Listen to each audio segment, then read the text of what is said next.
All right, what's going on, world? It's your gotta get that echo out. Sometimes, live shows have a little stuff going on. That's the only camera on, right?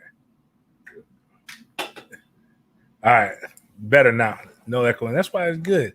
Good to have good service. Shout out to the best producer you can have. Gotta have family. That's why I got Miles here. If you see me drinking today, it's because something that I don't normally get. I am, which is nervous. I've been talking about this for quite some time. Is that I'm emceeing the installation of council member Terrence Freeman, vice president currently of the Jacksonville City Council. But today I gotta do his installation, which is basically he's a president designate. So I, along with Chris Porter, am going to be emceeing the event, and I'm not gonna lie, I get a little nervous when I get around a bunch of white people in suits. And it's gonna be all kinds of stuff. It's kind of dope because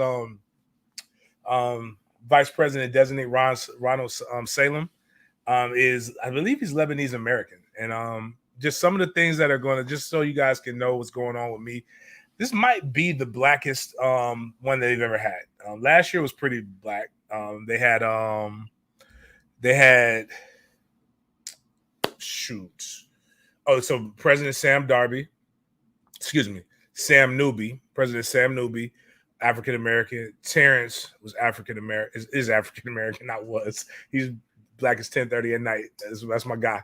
But this one will have two MCs that are African American. I was informed that I'm the youngest MC of an installation, youngest African American MC of an installation in the 50 years of Jacksonville being a consolidated city, the different counties the different towns consolidating into one. So it's gonna be fun. I'm gonna drink a little bit. I ain't gonna drink too much because I don't want to get up there and embarrass my guy. But at the same time, I want to make sure that my nerves are calm. I've performed or played in front of 100,000 people before. There's been millions on TV. But public speaking is still one of those things that, man, it's tough, man. So, but a lot of topics to cover. And I guess I go into really what makes this one more impactful, right? It's one, I've known Terrence since he was the first person I met when I moved to Jacksonville. Him and his wife Rachel, and they're what do you call it? Interracial couple. Beautiful wife Rachel, 4 beautiful daughters, and another boy on the way. But when I first met Terrence, he was an athletic director at a little small private school called Eagles View Academy, which gave me my first crack at coaching. And just to see the growth that two men have come together, it's really why I do the things that I do the way that I do them, right? So T took me under his wing, and my mentor at the time didn't think T was much of anything. He just was like, "Oh, this is just some young knucklehead." And T said he knew everybody. And when I tell you, in the baseball world, he does know everybody. And he really gave me my first shot. He gave me the first clients that I got training here. And he's taken me everywhere like a little brother. He went from athletic director to principal to many business ventures to running for working at the Chamber of Commerce to running for office, I believe it was state representative, and seeing him get seeing the racism in his own party that he had to go through. Where again, I joked and say he was dark as 10:30. He's dark, but when I tell you, they posted a picture of him and they made him darker than what he really is. And it was running against Republicans, and he is Republican, and a lot of my views come from a lot of the stuff and the interactions that I've had with Terrence. And Terrence is just an awesome man, and everywhere he's gone, he's taken me. I don't always agree with him, but that's my friend, and I've learned that your best friends, if they don't challenge the way you think, and you can't call your best friends out, are you really friends? And we sit on my porch, and we'll have intellectual discussions and discourse about politics, religion, all different things. And he challenges me and calls me on some of my shit that's hypocritical, and I do the exact same thing. When I see somebody that he works with, when they do something, I say, "Hey, man, what's going on with your boy? Get your boy." And it's really the way the world should work. We just happen to be two African American men, but like again, um, and just so people can know, like I don't remember exact date or how long ago it was, but when he became the city council member, and people who are in Jacksonville will get this story. The date of the installation, Frank Frangie, who I used to work for at 1010XL, was the MC of the event. And Frank is about as bland as oatmeal without any cinnamon. Like just fresh out the box. Fresh out the box oatmeal. Actually, Frank is Wheaties. Wheaties with no sugar, no nothing, no bananas, no frosted flakes. He's an old white man. He understands that that's what he is, and it is what it is. But I joked with him and I said, if you ever become president, are you going to let me MC your event? And he said, and we're having some camera difficulties for people who are watching on live, but I'm still here. And he said, yeah, I'm going to let you MC my event. And I told him point blank, as I've told Denny Thompson this before too, anytime he would let me MC the show, do the show just me when he left, I said, they're going to fire you for being irresponsible white person and letting the black person do this show by himself. And I told him they're going to impeach you for being an irresponsible Negro. And he laughed and he said, I don't care if I can't bring my friends with me or the people that I trust with me, then what's the purpose of having this power and trying to enforce change? And last year they had the installation, and President Sam Newby was there, and I was there in attendance. It's actually an installation. Good question. An installation is basically a fancy word for saying inauguration. So basically, they can't call it an inauguration, I guess. So we're installing the next leadership group of the city council. So that's what the installation is. Sorry about that. For those who are wondering, I'm not installing toilets or anything. I'm not the person that you want to do that. But Terrence told me last year, he's like, I hope you're ready because next year you're going to be the person up here introducing me. And the fact that I'm doing it is a huge honor, man. Not everybody are people of their word. And it's funny because I made a post yesterday talking about I'm no longer just putting people on anymore. Like you got to earn it. There's got to be something in it for me too. Because I keep putting people in positions to do stuff and I don't think they value it. But then I think about what Terrence did for me.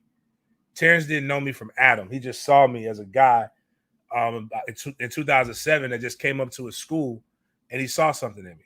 And he is his phone book, his bank account at times. He's lent me money to be able to start my pursuits. He's lent me his network to be able to do everything. He's the godfather of my children.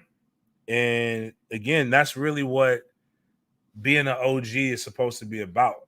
And Terrence is, again, that's why I speak so highly of him. And there will be nothing that he could ever do to make me not speak highly of him. I think a lot of politicians, he says this too, politicians are full of shit. I hate politicians, but he's a statesman. And what that means is I may not agree with what he believes or what he says, but he's going to take a stance on the things that he believes are the best for his state. And I think we need more people like that that are running. Also, congratulations to my guy Corey Simon, who's running for political office in the Tallahassee area. Hopefully he kicks ass and wins that too. I can't vote for him because it's not in my district. But anyway, so I'm doing that. I'm not worried about, if it was just me, I don't worry about embarrassing myself. I worry about, making sure that I put on the best show for what he deserves, because he deserves the best. And I'm more worried about me. I'm out there, I'm gonna be truthful, man. Some of y'all gotta realize, man, y'all got some fucking names, bro. Like you ever like some like don't get mad when somebody doesn't pronounce it right and you don't give it to them. So like my sister got one of them names. It's not our fault in the world that your mother and your father decided to give you a ghetto ass spelling of Kyla. It looks like it's Kayla, but it's Kyla, and it's like, no, man. You gotta phonetically sound that shit out, man. But like one of them, I'm going to try. It's the last fucking name on the list too, and the guy, it's his pastor, so I got him. He got a little rough with me with the tones, and I'm like, bitch, you can't fight. I don't give a fuck about that. I started, and he saw me looking. He was like, James, calm down. I was like, bitch, I don't work for the city. Like you can't. What you gonna do? Fire me from this? Like, it's over now, bitch. But it's a pastor of his church, and it's the very Reverend Dr. Kamal. Man, I can't even think of it. It's not in my right here in my face right now. But it was when I tell you, it was a doozy.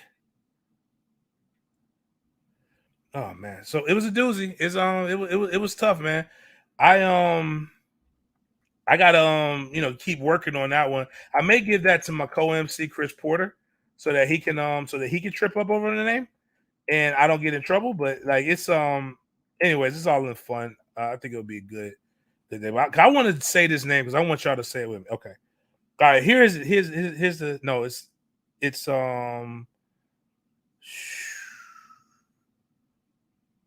no, they added that thing, man. That thing wasn't even on there. Yeah, because it was supposed to be Terrence's brother that was doing it. So I guess anyways. Long story short, it's gonna be dope. Terrence is a good person to me. I'm gonna be drinking a little bit, get my mind right. And yeah, so that's all I got to say on that. Big sports day. And I'm going to go off. It basically is going to be like a large ass 8 o'clock. So I'm going to go ahead and tell y'all to go to Green Acre Sporting Goods, the outdoor place for all things sports related. You've got bows and arrows. They're gonna teach me how to shoot a bow and arrow. I want to get a badass what do you call that thing? Crossbow. Want a badass crossbow. But they got the Canix, which is 9mm, which I think is $399, which is what I'm gonna go purchase for myself. Right now, the video you're seeing is a Taurus 380. That little bitch got some power. $199. They got plenty of ammunition. Right now, if I were you, I go stock up on ammunition. I know everybody's into politics, and I'm not going to get into the Roe v. Wade decision. That's not this show. But Biden is doing a 30% reduction in manufacturing of bullets. So for you people who don't understand, simple economics, it's called supply and demand. You cut the supply down, demand stays high. You know what they do? They raise the cost up on stuff because a lot of people pick on my guys over at Green Acre Sporting Goods because they're capitalists. One thing I don't think people understand is capitalism is the capitalistic system is working. That's why gas prices are high. If y'all asses will stop driving everywhere and do what your Christian duty is, Jesus walked. So if y'all would just do what Jesus did, the prices of gas will go down. But that's neither here nor there. But check them out at Green Acre Sporting Goods. If you don't want to buy those guns, they have safes. Make sure you have gun security. They've got pump shotguns. They've got everything that you could possibly need, all within one place. And you could go get take the gun safety course so that you can make sure you're registered. You can become a concealed carry. It's gonna start getting tougher, guys. Even though you're seeing a lot of laws that are changing things, but go out here and just get your concealed carry, man. Make yourself knowledgeable for what that is, because that weapon is a tool. And I think a lot of people aren't honoring the tool as they used to in past generations. I guess I can sum this up with a lot of things. I'm going to start off by talking about recruiting. Recruiting is one of the weirdest things in the world. I have a friend who literally tells me he shares information with a specific guy so that he can get his guys ranked properly. And that's just an awful way to really go about anything. Smart business on my guy's part, but not on others. Others people get ranked purely based off of name recognition. And the person who I'm talking about in particular right now would be an Arch Manning. I'm sorry. I'm going to say it because a lot of people are afraid to say this. I'm not. I don't work with Peyton Manning, amazing. Eli Manning, not as amazing, but a winner. He's got 2 Super Bowl rings. Archie, he was okay. Arch, or the brother, I think that's his name, it just didn't pan out. Injuries. Yeah. His son, Arch Manning, is the number 1 overall prospect in America. That means he's better than everybody in America right now coming out of high school. So do we have the video up, Miles? Yeah. So what I want you to do is I want you to watch this. Could you pause it real quick, Miles? Yeah. All right, hold on. So actually rewind it. Take it back. Take it to the back. Because I'm going to go over this with you. And I don't have maybe me and Denny Thompson will do a sidebar show because we haven't done something in a while. You know, Denny, he's over there working with the ops right now at 10:10, but I still love him though. We're going to be together tomorrow at Guns and Hoses watching the firefighters beat the shit out of police officers because I've learned why police officers shoot first. They ain't got no hands. But I want you to look at this right now. Miles, can they see the arrow with you? Yeah. Yeah, okay. So put that arrow on that D lineman right there to the right. I mean, right. Yeah, right there. I want you guys to know there's nobody in Power 5 that's going to be built like that in a 4-point stance, okay? The person's going to be 200 pounds bigger. Now, if you can, put to the person right behind him, number 44, the linebacker. That linebacker is petite. Now, he's got a nice size offensive line. Okay, so let's go ahead and push the play button, please. Now, it's going, and for those who are listening, it's very small guys. They blitz. He's got a college-size offensive line. He's got a scramble when there shouldn't be any things, and he throws it to a guy who is at minimum 30 feet away from the other DB. Now, the next thing, he's throwing it. To be honest with you, it's underthrown. It's a great grab by the wide receiver, but there was nobody there. He's playing against a bunch of midgets or little people. It's just then he runs. You see how that hole is so wide because you've got 285, 300-pound offensive lineman blocking a $175 D lineman, and you're telling me like there's no competition for him. There's no time. You'll never have this much time in all of this in college. It doesn't work like that. Now he's scrambling to his right, and he throws it again to somebody who was wide open well before that. I'm not hating on him. I'm just saying, guys, this is a kid who is getting a ton of hype because of family name, and there's nothing wrong with that. That's that whole thing when people talk about what's wrong with privilege. There is absolutely nothing wrong with privilege. But let's just be honest about what we're seeing right now. We're seeing a guy dominate the Sisters of the Poor. And to the bigger point in all of this, he is not just dominating the Sisters of the Poor, he's never been out of the first or second round of the playoffs as a starting quarterback. Any other quarterback that has these credentials, you have to ask yourself, people, if you took away the Manning name, would you recruit this kid? I'll give you your answer. The answer is no. No way in hell you would. Let me rephrase that. Let me put it. You would recruit him, but you would not make him the number 1 overall rated prospect in the nation. He could pan out. Lots of things happen like that. I hope he pans out. I have no hate for him, but that's just the truth. If I told you that a quarterback threw for 1,371 yards passing in his last season, you would tell me, I don't want that kid. That's not good. It's 61% completion rating. Now, this right here was trippy right here. Okay, so we got this one where we're going to see the athleticism of Arch Manning, and he has the athleticism of Peyton Manning. Oh, no. Which isn't good, but at this level, you would think it was, he's a little bit better. And it's okay. But we have to start being honest because people have expectations. Is it on now? Yep. Okay, so when you push it, it's pouring down raining. I think this was a smart move. It's hard to throw a wet ball. But look how much time he has. Nobody's open, and he's being chased. He's being chased by the little, like it's a little blind boy. Like none of this is sexy, guys. I had FSU fans having conniption fits about how Florida State didn't get Arch Manning, or we weren't even in consideration. And I'm gonna be honest with you. I like Mike Norvell the person. I've been critical of Mike Norvell on a lot of things. I'm cool with this one, Mike.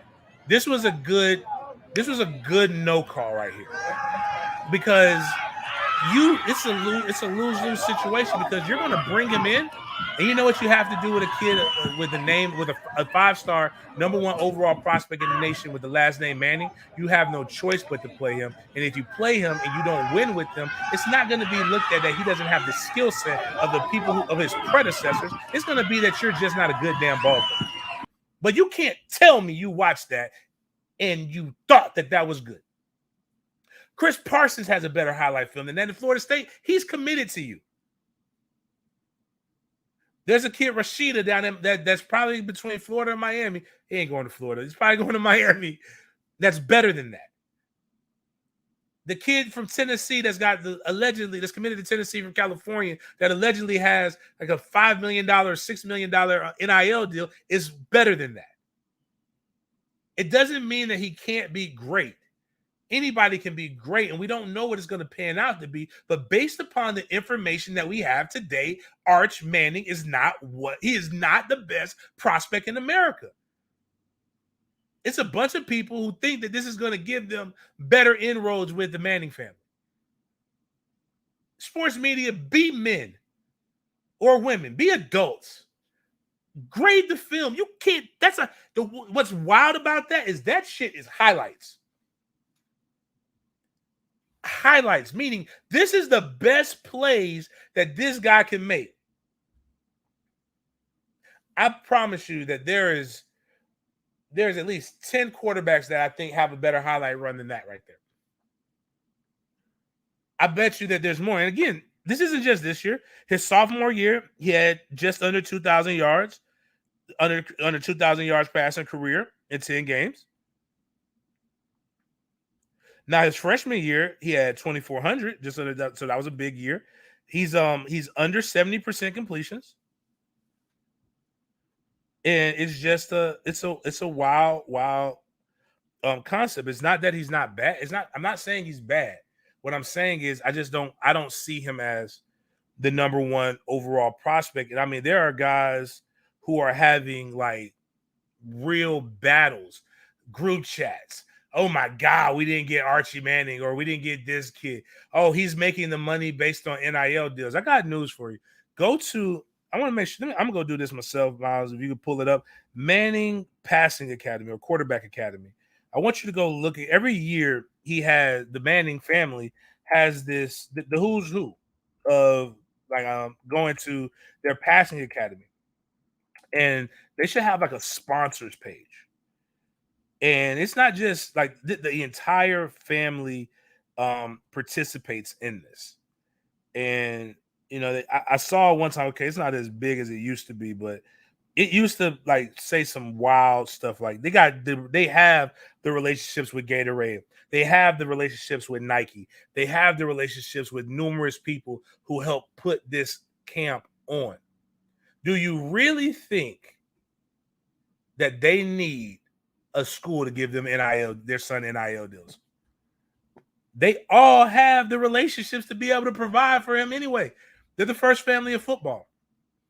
And I think, again, I'm happy for the kid to be able to utilize the resources and the skills. I pray to be able to do that with my own sons by the time that they're there, by the time that they're in a position to be able to go Division I and name, image, and likeness is still there. But if there's one thing you've ever known about me, if anything, I don't lie. Not about my kids. Sometimes I'm a little bit on the other end of it. Like I'm too honest about my kids. Like, and people ask me, like, I was watching Trey at I was watching him at a camp, at football camp, and for the first time in my life, Miles can attest to this. Miles has been saying that Trey is fast for forever, and I've been like, yeah, okay, he's okay. I don't know. Okay, I think this kid might be better. I know my son's good, but I don't know in comparison. But for the first time in my life, I was like, okay, he might be fast. Trey might be fast, and it's the I get these text messages. Hold on. But anyways, I don't really like just the overhype stuff, and it's all, like I said, it's all interesting. So going from there to this is what the fans are doing across the board, but it's really noticeable in Big Three Twitter. And what I mean by that is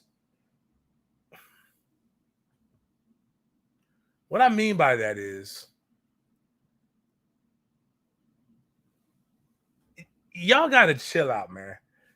And this is me defending. I'm gonna get on my fan base first, Florida State, but this is me defending a coach of a rival in Billy Napier. Billy Napier is the head coach of the University of Florida, and the Florida fan base is crucifying Billy Napier right now for what they feel is his lack of recruiting. And they're also crucifying, like, so much so that this man basically wrote an open letter to the fan base.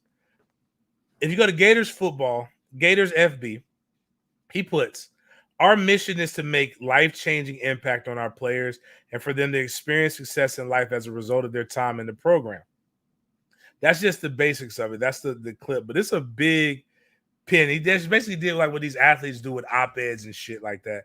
It's crazy that he even has to explain himself. We recently had the opportunity to visit various cities on a speaking tour.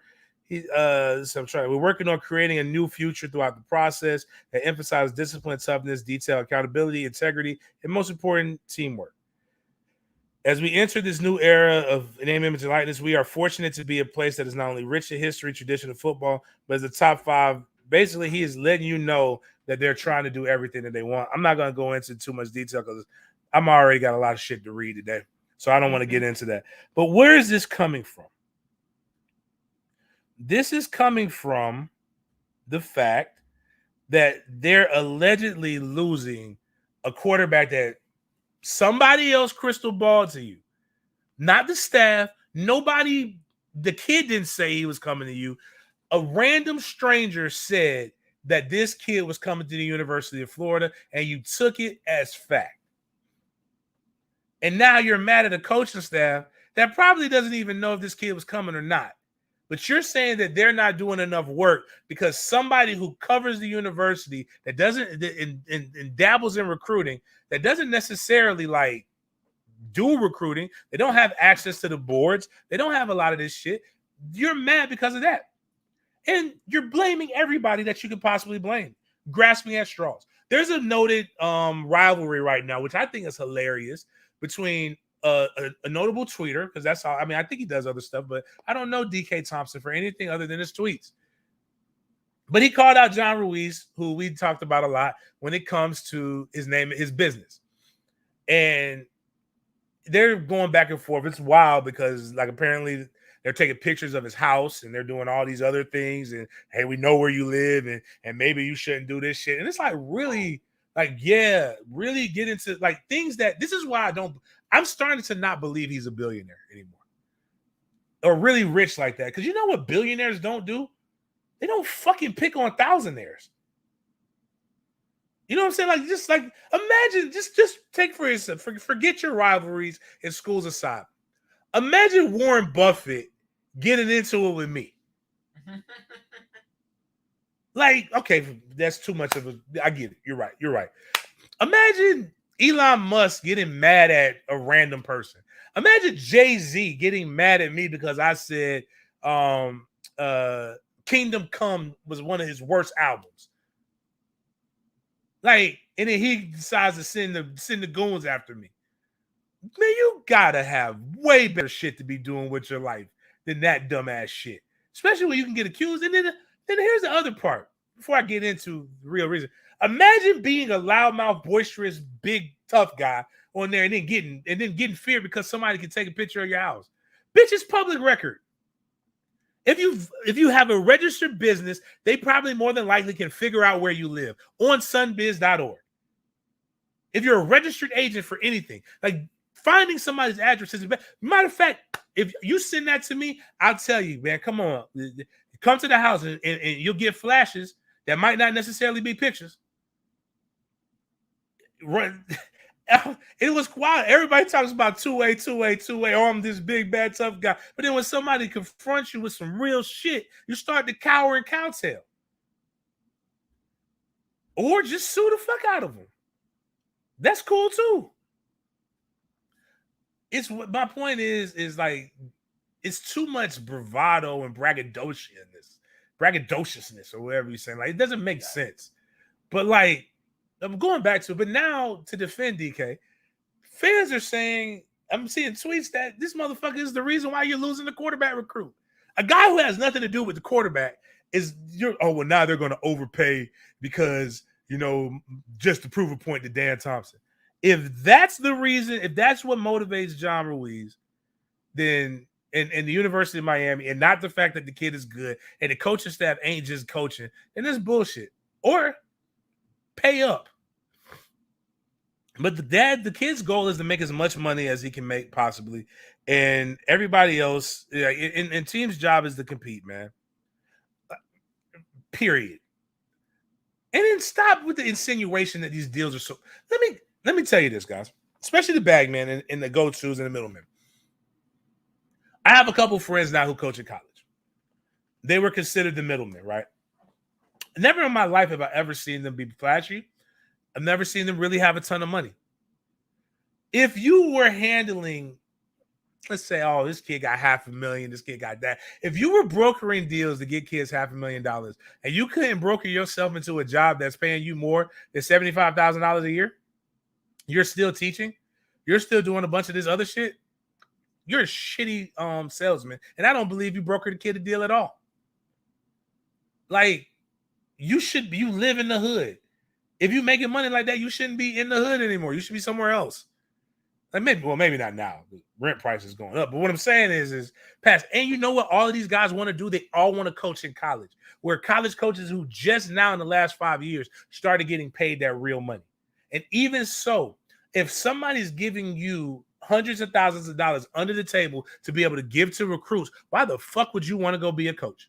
Keep doing that. Do it with more recruits and make the money, right? Am I making sense? All of them want to coach. Why would you do that? The money's on the other side. You got it. I have a saying, when shit don't add up, I start subtracting. Obviously, y'all don't know how to do that. Because we live in a reality TV world with social media being a booster. So everything that you do is like for the gram. It's for likes. It's for views. It's for bullshit. It's statements to see, not to see how much revenue I can make. It's statements to see how many likes I can get, how many followers I can get. I used to have to tell people this often on social media. Well, look at you. You only got this many followers. You can't be that. I said, but look at my bank account. Let's judge on that. I don't do this for likes and views. Likes and views can't help get things, but I need you to do it, because what's the use of having 100,000 followers if less than 1,000 do what you ask them to do? I need y'all to go to Green Acres. I need y'all to go to Goodfellas. I need you to go to thehumidor.com.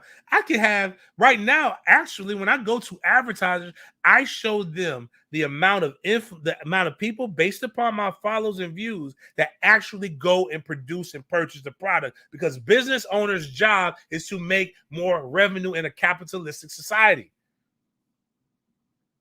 The job and the goal is to recruit athletes. The job and the goal is to live comfortable. The problem is too many of you guys are looking for admiration and respect from a bunch of people who don't know you because you didn't get that shit in high school. Don't blame me. I was given this world, I didn't make it. To quote a famous ballet dancer, Tupac Shakur. Oh my word. I didn't make the history, man. That man did the ballet, man. That wasn't me. But I mean, it's just again, Florida wilding out, man. It's just very interesting to see the uproar of that, and it's also interesting to see the uproar of FSU fans with recruiting as well. We're in it for a lot of good people. These guys are working, man. They're trying to navigate the landscape, and really, a lot of all of this stuff happens is if you don't win, you're not in. You got to win to keep these kids excited, man. And once you start winning, stuff really starts changing for you. Money starts flowing, name, image, and likeness deals. Or you got to have cats that know how to talk to people. This is what I'm learning in this game, is that a lot of people don't know how to talk to people.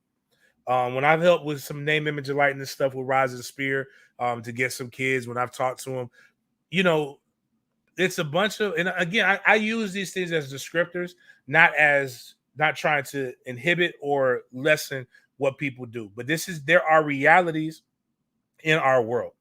There are language barriers, there are cultural barriers, and then there are people who can navigate from different places to different places. I've been blessed to be able to navigate different places. There are places that I don't know how to get into that I know I need to go reach out to people to have them get into that. So what happens is, in this name, image, and likeness world, I've told a lot of people numerous times, when I see a bunch of old white men get super excited about young black men being able to make money, I immediately become suspicious. And that's what these young men are doing when it comes to name, image, and likeness stuff.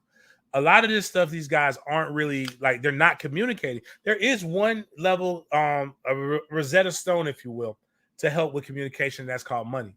But a lot of times you can find yourself spending more money because you spent less time trying to understand what the needs are of these athletes and what their true triggers are than other things. And that comes with recruiting. That's why you see a lot of African-American coaches now, because we are from a lot of those areas and can speak to those guys. That's why you see a Florida coach on every staff, because their job is to go speak Florida. If you ain't here, you don't know what I mean. Trust me. It's not just a different language we speak here. It's different dialects of that language in every place. Miami is a whole different world than Central Florida. Central Florida is a different world than Northeast Florida. And the Panhandle might as well be Alabama to all of us. And that's like, when I say the Panhandle, I mean go past the Big Bend area, which is Tallahassee. Like everything Mariana west of that might as well be, what was it? The frozen north. Like nobody knows what's going on over there. But you got to know how they talk. You got to know what the words are. It's sometimes like, it's just even picking up on like when you're in danger. Like you got to know what you good means. Because you good can mean 20 different things depending on the situation and the context of it. You good? Hey man, that means yes, I'm good. You good? It means like, hey man, you need something? You good? Means all right, straight. Hey, you good? Could mean you about to get your ass whooped. Just different variations of that. I always tell people, don't ever call me a fan or a fan, ban, or pan. That's a bitch N word, a bitch ass N word, a fuck ass N word, or a pussy ass N word. Them fighting words to anybody from Florida, on site, no negotiation. You got to see me. That's how it works. But again, some of these things you won't know if you're not, from the culture, if you will. So with that being said, you got to, like, when it comes to recruiting, Mike and them are trying to learn the landscape. They're actually doing a really, really good job. With some of the intel that I've gotten, a couple of top wide receivers are really, really good. And a lot of you guys have been trying to fire Ron Dugan since he got there. But like, it's really some good things, good traction coming with Florida State, probably with all of them. You guys just got to be patient when it comes to all of this stuff.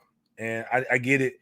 Patience is no longer a virtue. And I don't know why, but it's just wild. Actually, I got to read this one thing, man. I forgot about this. This is, now, mind you, Billy Napier just got on staff not too long ago. This is a tweet. I ain't sugarcoating shit no more. Staff on BS, and that's how it is. UF in quicksand, and they ain't coming out no time soon. God damn. Like, imagine, like, and y'all wonder why these coaches get paid this much money? Like, this is the bullshit they got to deal with when they first get there, man. I mean, I know I sure as hell wouldn't do that. But on another note, I'll say this: congratulations to Florida State AD Mike Alford on making a big time hire, Coach of the Year. Link Jarrett, who is at the University at Notre Dame, former Florida State alumni, is now the baseball coach of the Florida State University. That's what happens when you get a real athletic director. That's why you let real athletic directors do shit. It wasn't a lot of back and forth. We did not need a coaches committee. We didn't need to do a lot of bullshit. It just got a guy hired, and it worked out. I thought that was dope. I thought that was great. And the last thing I'm going to do is talk about something that my true hate o'clock, something that I think started off as a good thing.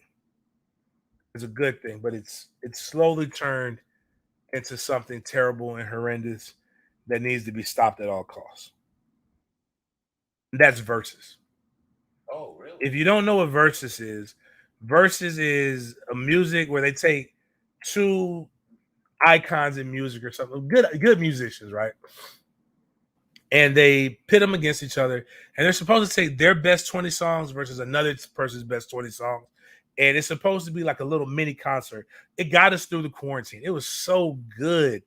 Oh, there's so many matchups. The Isley Brothers versus the Elements, Earth, Wind, and Fire. We've had and I went to this concert. It was the Versus was better than the concert, but Jeezy does a good show. Gucci Mane does a terrible live show. But we had Gucci versus Jeezy. 3-6 Mafia versus Bone Thugs and Harmony was one that ended up being good. I'm trying to think of some of the other notable matches. Monica went up against somebody. I didn't watch that one, but it's like been some really, really good ones, and the fans kind of vote on the winners. There's really the winner is the fan, right? Yeah. And you get to like harmonize ones that we've never seen that I wish we did, like Jodeci versus Boyz II Men would probably be a really, really good one. It would be a style matchup, but the only people who are similar to Jodeci would be Drew Hill, but Drew Hill don't have the hits that Jodeci really has, and I like them. Jagged Edge versus 112 was okay. Manny Fresh versus Scott Storch was good. A lot of producer battles were really, really good because they just go and they just play their songs. They're more not Jadakiss. The Locks versus Dipset was one which, again, I was watching Matt Hoffa podcast, and they had one of the producers for a lot of Dipset's anthems where they didn't understand what they were going up against. Monica versus Brandy, that's what it was. And then see, some of these people have hits together, so it's cool when you start to see them like sing the same song together. So that's cool. Babyface versus Teddy Riley, both musicians in their own right, both super producers as well. 2 Chainz versus Rick Ross. Rick Ross dominated, but 2 Chainz has a decent catalog. Ludacris versus Nelly. T-Pain versus Lil Jon. I remember watching that one. SWV versus Escape. I'm sure this one was good. I didn't watch Fred Hammond versus Kirk Franklin, but I know a lot of the Christian songs that I know are really, really good with that.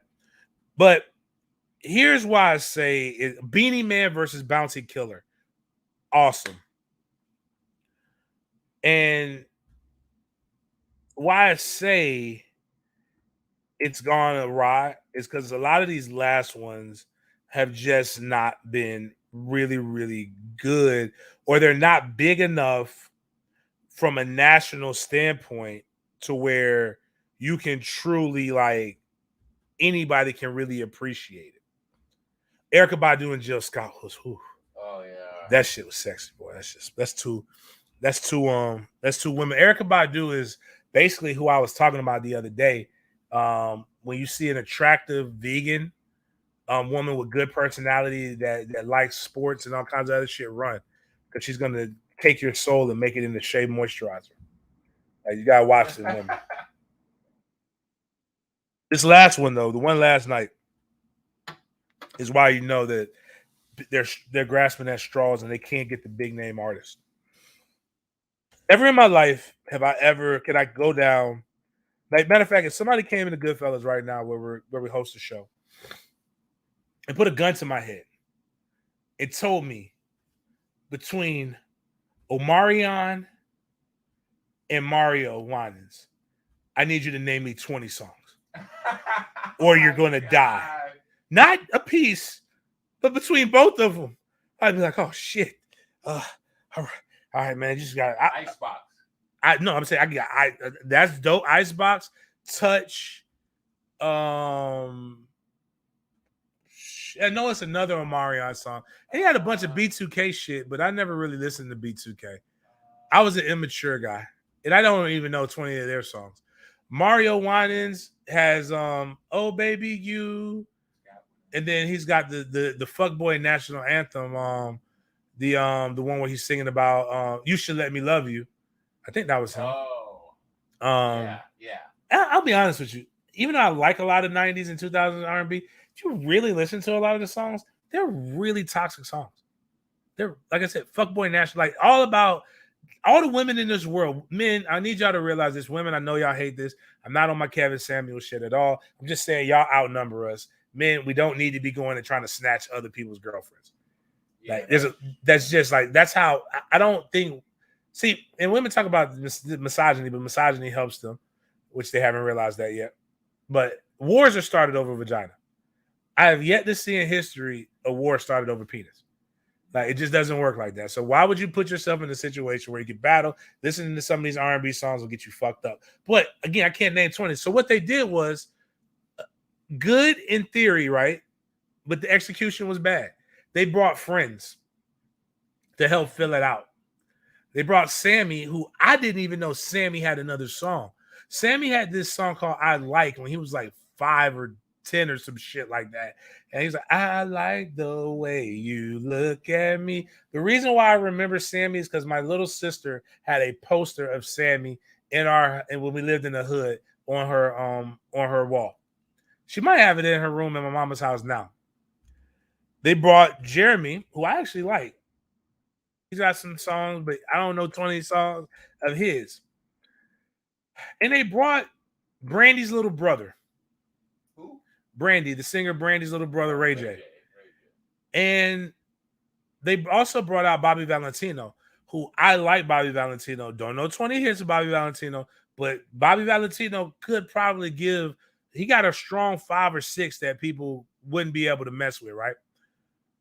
They brought those guys out to help. And I may be forgetting somebody else. I don't think I am. But the problem is, much like athleticism, when it's gone, it is gone.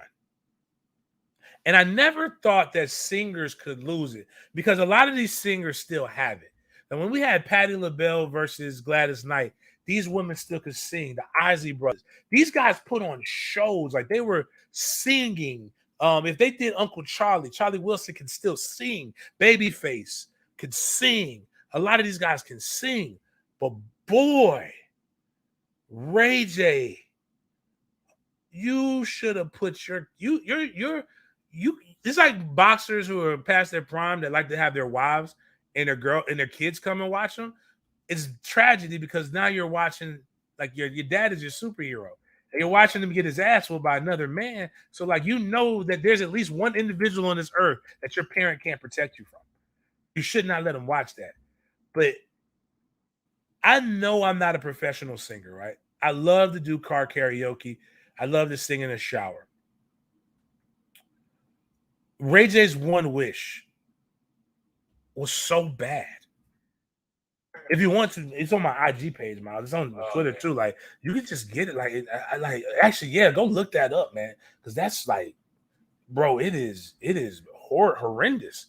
And Jeremy, who I feel bad for, mainly because he just got over, and I had COVID too. So I know sometimes Yeah, I wasn't a professional singer. When I'm trying to hit some of them notes, I still feel it in my lungs, right? So like I can't even do it if I wanted to. So like, and I've tried to sing "We," and it was bad. You got so Miles is pulling it up right now because I want y'all who have never got a chance to hear this to hear the struggle in which Ray J was going through in his life, because it's bad. Anybody can do better than this. Like when I say anybody, like I'm talking about my 3-year-old who doesn't know words. And what's sad is, again, when I talk, the reason why I brought up when they you got it.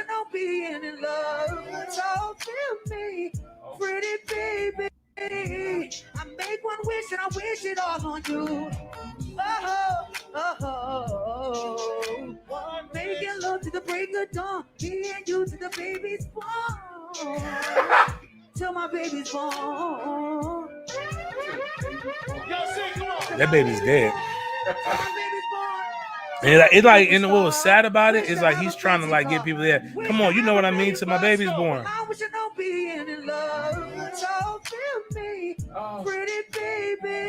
It's sad because now I'm wondering, was it all a lie? Have you ever been able to hit these notes, or was it all in the studio?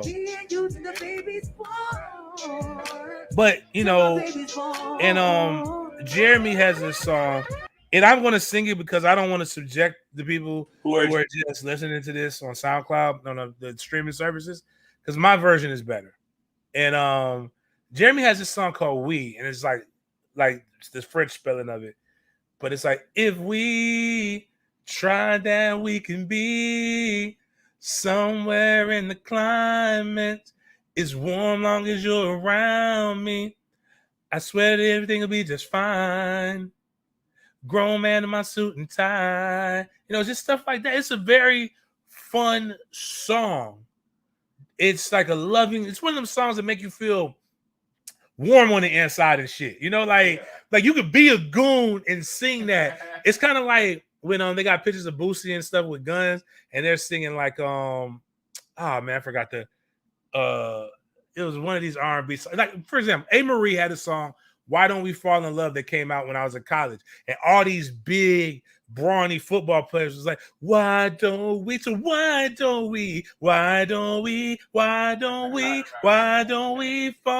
in love? Alicia Keys, I heard this, they're playing this again. When you like, I keep on falling in and out. Like, it's just songs that just like, it don't matter how you can be a stone cold killer. That song comes on and it make you really believe in love. It make you like, you just start, you like, what is that? That's it feels weird. But Jeremy got some songs like that. But to hear him struggle, oh man, it brought me back to July 26, 2021. Like, it brought me back to being in the hospital for COVID. And because I'm dead serious. This man really had to battle. He went from 220 to 175 pounds. I remember the story. It was sad. I think they actually had to put him up on the ventilator or whatever. And it was rough, man. Like, it's just, I'm trying to think who else struggled. Omarion couldn't really hit the notes. It's just none of these. Bobby Valentino was still good. Okay. Bobby V was still good. And Mario, I think, because Mario comes from a singing family. It's just, if this is what you're gonna put out, stop it. Like, it's done, bro. It had a good, everything comes to an end. They call it in video, in TV world, when somebody's jumped the shark. And it goes back to when Happy Days, which was such a great TV show, they had the Fonz surfing, and on a surfboard he jumped over a shark, and it made absolutely no sense, and the show went downhill from there. That's kind of where we are at right now with the music industry.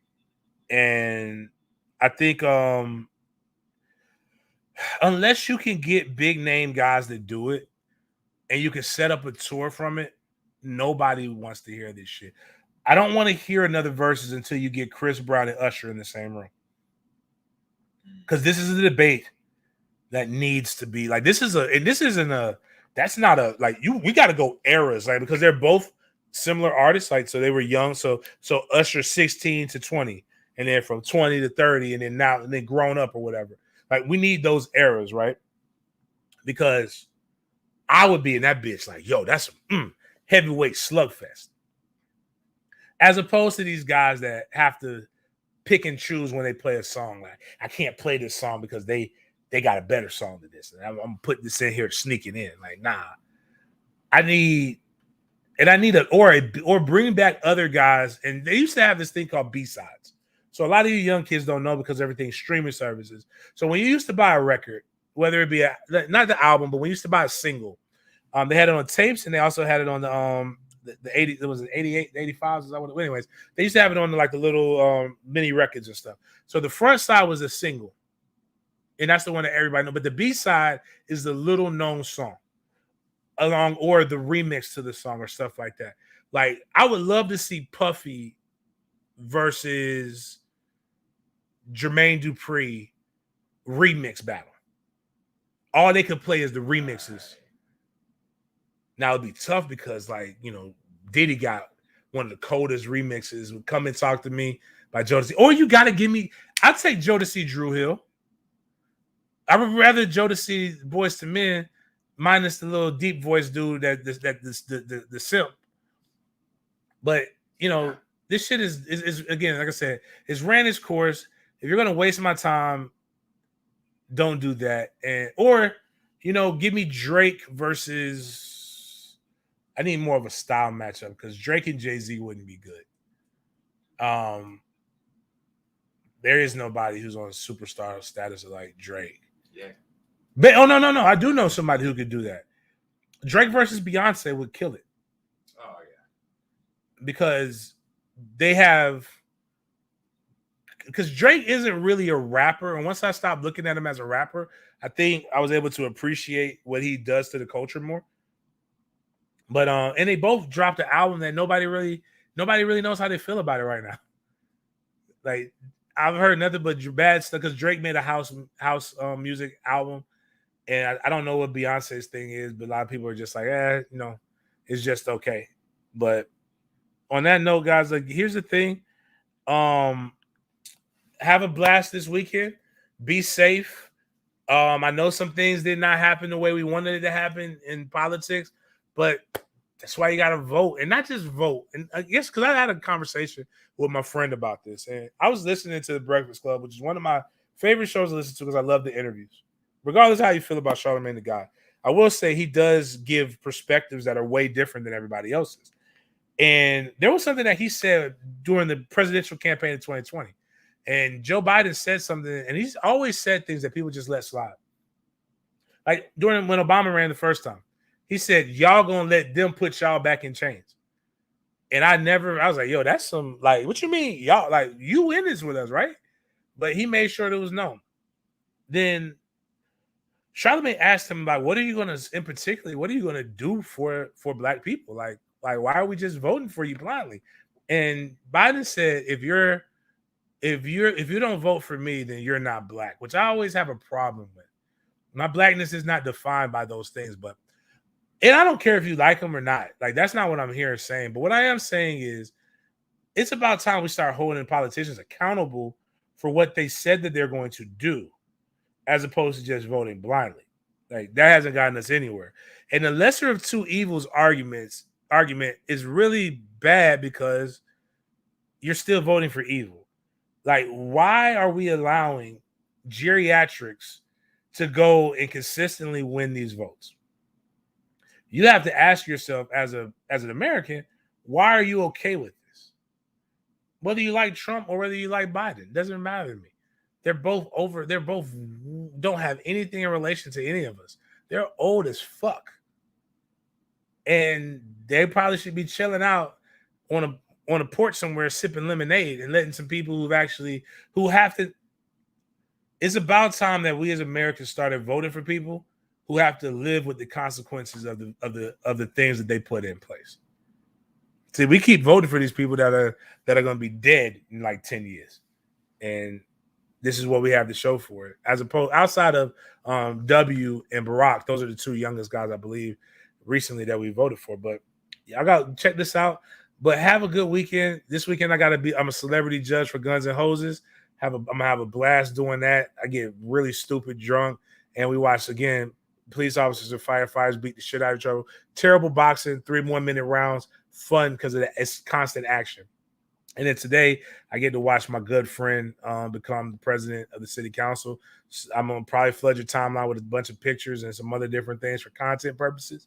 And I'm gonna be looking fly as fuck in a suit and try not to have these sweat stains up under me because it's hot as fuck with this bright ass light. But on that note, man, y'all again, book bag drive. Try to give out 2,500 book bags this year. First event July 30th, last event August 7th. Tallahassee, Jacksonville, Atlanta, and a couple other places. If you know somebody, it's $36 a bag, $36 a book bag. Please donate. The Cash App is MFTK36.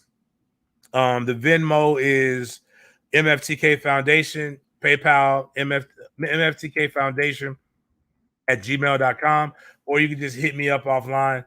Right now, we're 10% done with the fundraising. Hopefully, we're gonna achieve that mark. We'll exceed it. We're giving out book bags, 2,500 book bags. Over 1,000 families will be fed during the course of this, and we'll be doing a football camp as well as a STEM camp where the potential to have guys like Jameis Winston, a couple other people come and talk to these young men and women about what it's like to be an athlete and what science and technology has meant to them in athletics. So on that note, man, y'all be great to each other. See y'all next week.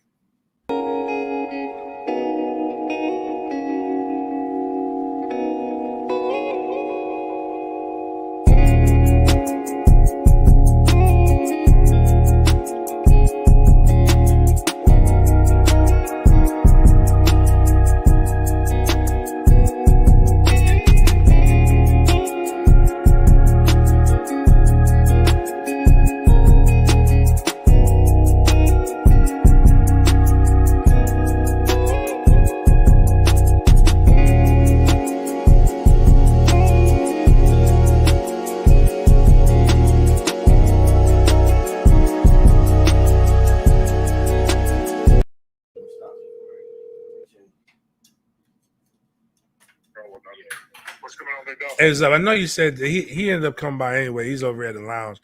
Did you bounce yet? No, but I shoot over there for a couple minutes. I don't have Chris is here. I got a passport of COVID, so I don't have anybody working in the office, so I can't get in here. Get his check. I don't think. Let me see if she lets it out by chance, or so I'll bring it over there. But no, she'll have to hand it to him Monday or something. But I'll stop by. But yeah, just stop by. If you got it, you got it. Then we'll get that part handled. Yeah. He'll be out of town next week in New York, but I could get it to the people that I need to get to. But I just, you're over here. I'll stop by. So I'm literally walking. I'm saying, telling her by and walking out the fucking door finally. But I'll be happy to stop by and say hello. All right, man. Cool, bro. Thanks.